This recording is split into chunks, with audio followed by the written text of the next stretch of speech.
So the latest is that Eddie Hearn is allegedly considering scrapping AJ's next fight at Wembley and instead having AJ's next fight in the United States in New York against Big Baby Miller and replacing AJ's next fight at Wembley on April 13th with Amir Khan versus Kell Brook.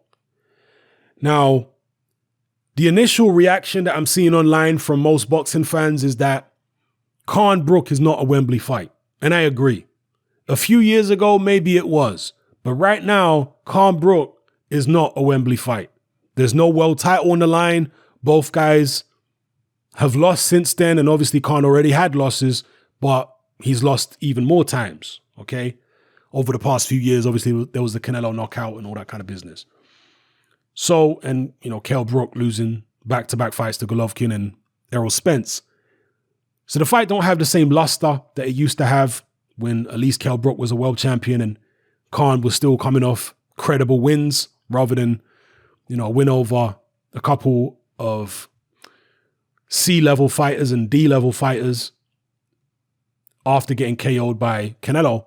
So it was a different time back then. The market was different.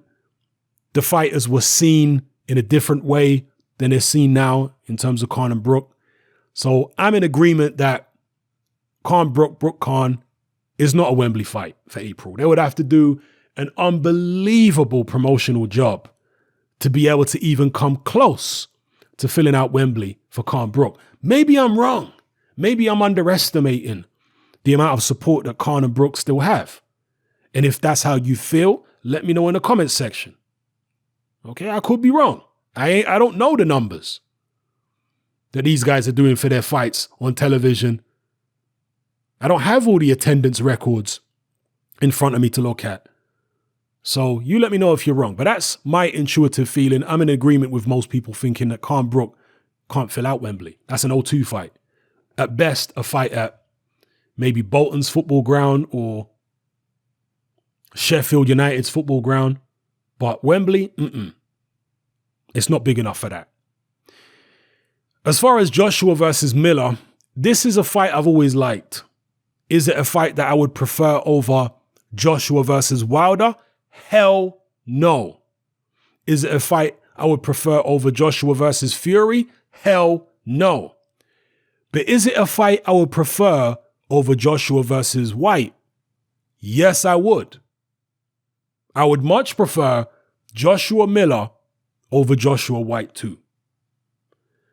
We've seen Joshua in there against White before. I'm not saying that I don't want to see the rematch, but not just yet.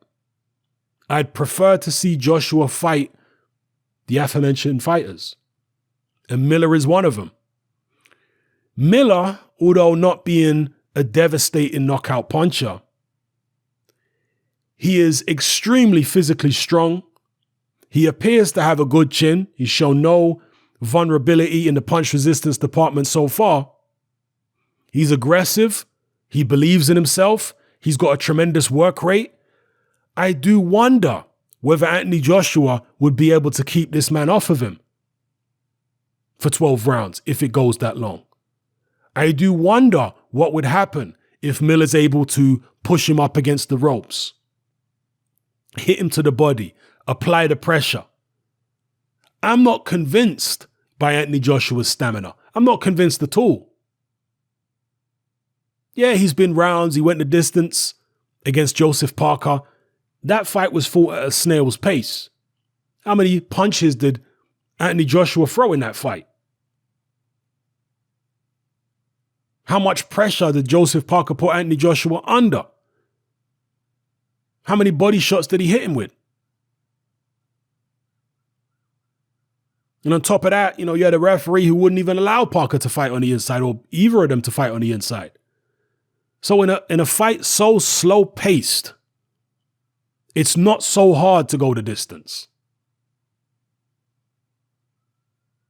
But in the Klitschko fight, when he threw his hands in that fifth after he dropped Klitschko, the tank was empty. Now, part of that could have been the anxiety of being involved in such a big event.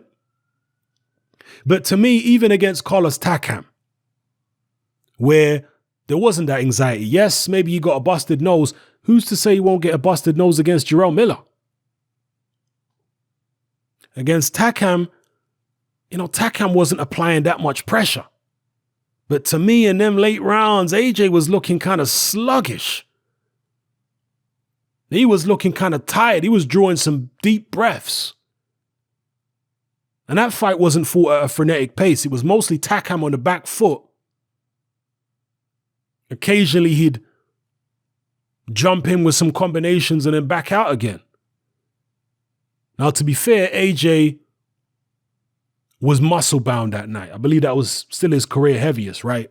And since then, he's laid off the weights and the resistance training and he's dropped some muscle, which I think is very important.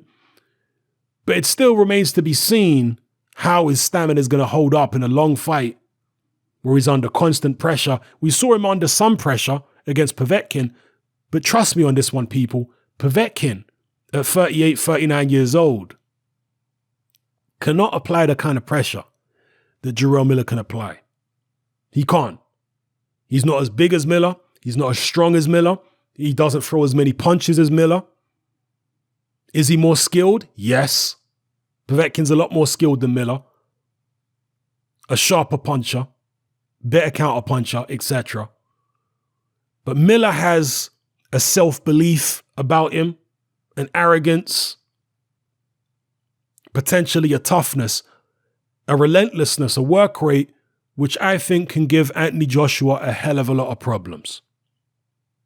Now, Anthony Joshua, if this fight ends up going ahead, will be a favorite, even in Jarrell Miller's backyard in Brooklyn, at the Barclays Center or Madison Square Garden. Joshua will still be favorite. But this is the kind of fight where I personally wouldn't be shocked to see AJ get turned over. I wouldn't be shocked.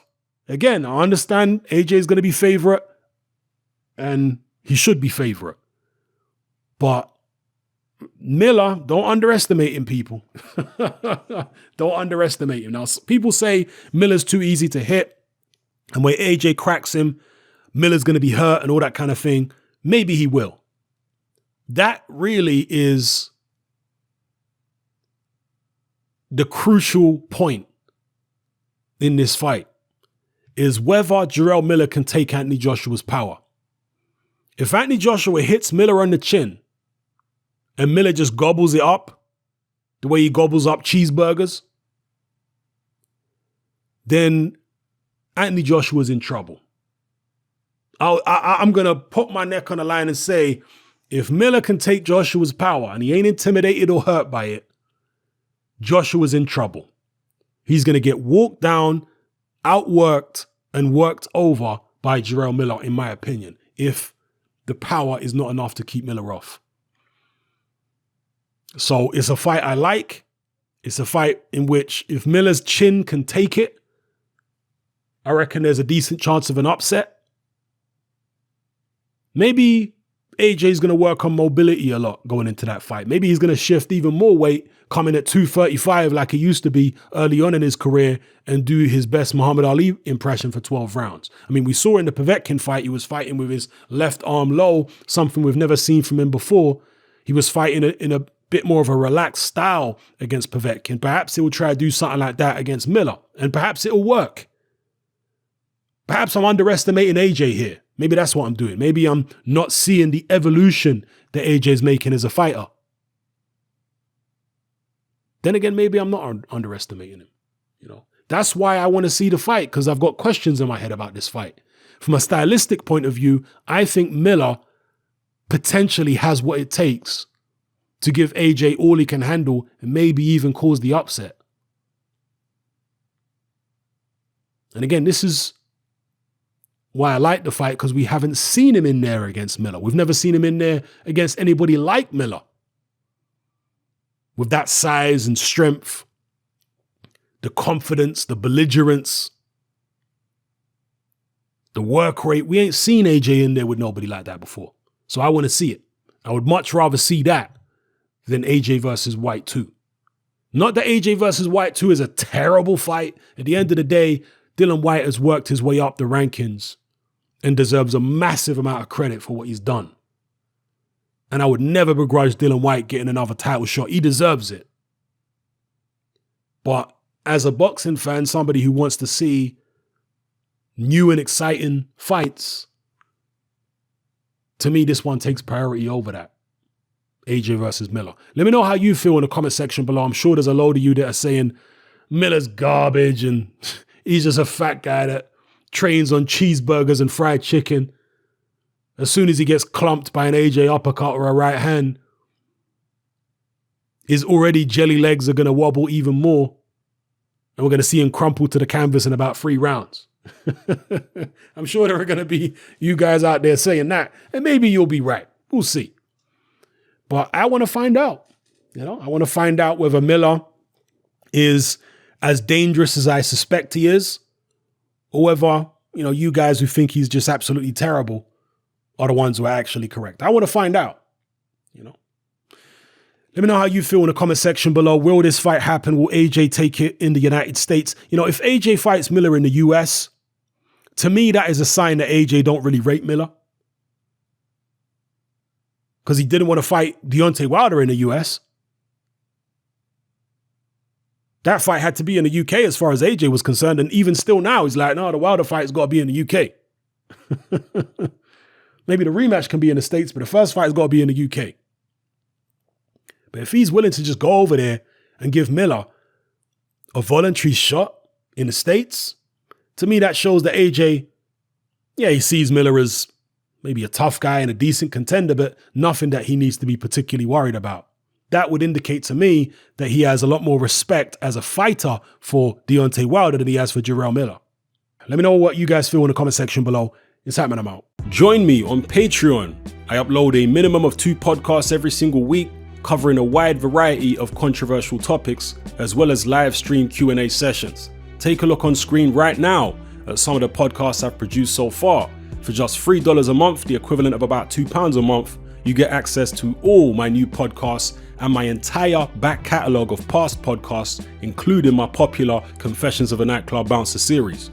You can listen on your computer or on your smartphone or tablet by downloading the Patreon app from the Google Play Store or the App Store for free. The Patreon app also allows you to download each podcast in MP3. For less than the price of a cup of coffee, you get access to dozens of hours of exclusive content. It's easy to sign up, there's no contract, and you can cancel at any time. So come and join our community of free and critical thinkers by signing up with me here on Patreon today.